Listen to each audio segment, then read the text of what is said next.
ഏത് അമ്പും പറഞ്ഞ വാക്കും തിരിച്ചെടുക്കാൻ പറ്റില്ല എന്ന് പറയുന്നത് വളരെ ശരിയാണ്. നമ്മുടെ ഡെയിലി ലൈഫിൽ we use a lot of words. When you talking to yourself, when you talking to someone else, അല്ലെങ്കിൽ in a private space, in a public space, online ആയിട്ട് ഓഫ്ലൈൻ ആയിട്ട്, വീട്ടിൽ, സ്കൂളിൽ, വർക്ക് പ്ലേസിൽ ഒക്കെ we use a lot of words. But do we have control over those words? നമ്മൾ പറയുന്ന വാക്കുകൾ നമ്മൾ ആലോചിച്ചിട്ടാണോ പറയുന്നത് എന്നുള്ളത് നമ്മൾ ആലോചിക്കണം. ഒരു സാഹചര്യത്തിൽ നമ്മൾ ഒരാളോട് നേരിട്ട് സംസാരിക്കുകയാണ്. അറ്റ് ദാറ്റ് മൊമെന്റ് നമ്മൾ പറയുന്ന കാര്യം ആ പേഴ്സണിനെ എഫക്ട് ചെയ്യുന്നുണ്ടെങ്കിൽ, നെഗറ്റീവ്ലി എഫക്ട് ചെയ്യുന്നുണ്ടെങ്കിൽ, അവരെ ഹേർട്ട് ചെയ്യുന്നുണ്ടെങ്കിൽ, use your word carefully, use your word wisely, have control over your words. Another situation, very dangerous one. നിങ്ങൾ ഒരാളെ പറ്റിയിട്ട് വേറൊരാളുമായിട്ട് ഡിസ്കസ് ചെയ്യുന്ന സമയത്ത് നിങ്ങൾ അയാളുടെ കുറവുകൾ, കുറ്റങ്ങൾ, പ്രശ്നങ്ങൾ വേറൊരാളുമായിട്ട് ഡിസ്കസ് ചെയ്യുമ്പോൾ ആ മൊമെന്റിൽ use your words carefully.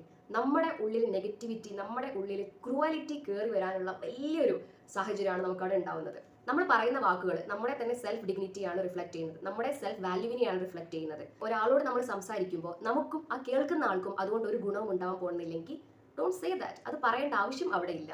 Sometimes being silent is very important, very beneficial. You know, some unspoken words are much better than some overly spoken negative words.